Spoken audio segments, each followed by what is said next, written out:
Alors, je pense que comme tout le monde, j'ai commencé par avoir un rapport anxieux aux émotions. C'est-à-dire que inconsciemment, les émotions qui fâchent, évidemment, les émotions, la joie, tout ça, on a tendance à les laisser s'exprimer, c'est pas compliqué. Ça fait même plutôt plaisir. En revanche, je pense que mes émotions plus noires, plus sombres, alors je pense que je les ai enfouies, en fait, enfin, les unes après les autres, le plus possible, certainement. Enfin, je pense que c'est un réflexe une forme de survie. Ce que j'ai compris il y a déjà quelques temps, et j'ai progressé dans ce sens-là, c'est au contraire, il y a trois phases avec les émotions. Il y a soit les enfouir, ce que souvent on fait, parce qu'on n'a pas la connaissance et que c'est plus confortable, en tout cas en apparence, et c'est un réflexe de survie. Ensuite, il y a ce que j'ai découvert avec la méditation, la capacité à prendre de la distance, à être le témoin des émotions. Et c'est très intéressant parce que ça permet réellement d'avoir une autre attitude dans la vie. Donc je pense que c'est un passage super intéressant à découvrir et une position très intéressante à développer en lien avec les émotions, mais je veux dire, classiquement dans la vie, d'être capable de se voir agir, finalement, de prendre de la distance avec soi-même et de ne pas être submergé par l'émotion. Ça, c'est bien.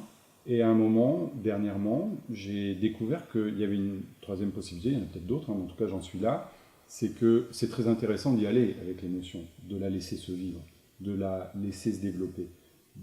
Comme je peux le dire souvent, c'est de l'énergie en mouvement, c'est de l'information en mouvement.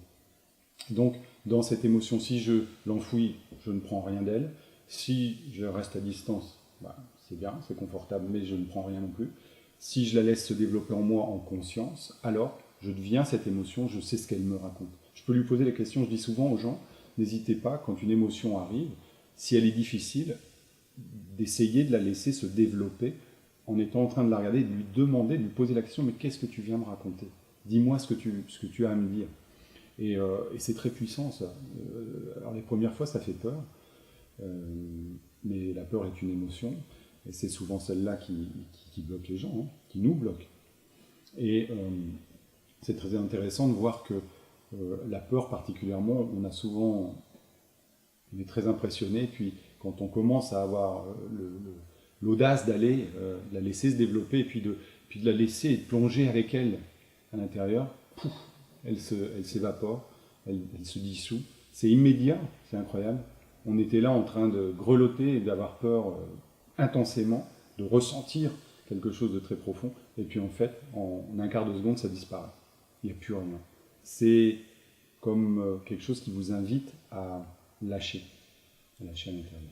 Donc ça, c'est la peur, mais c'est vrai pour toutes les émotions, vraiment. Donc c'est comme ça qu'aujourd'hui, je vois les choses. C'est important de connaître pour moi les trois possibilités parce que ça permet aussi de les décrypter chez les gens et de les aider à voir ça. Et du coup, de, de, de s'appuyer finalement sur les émotions pour évoluer. Elles sont source d'information.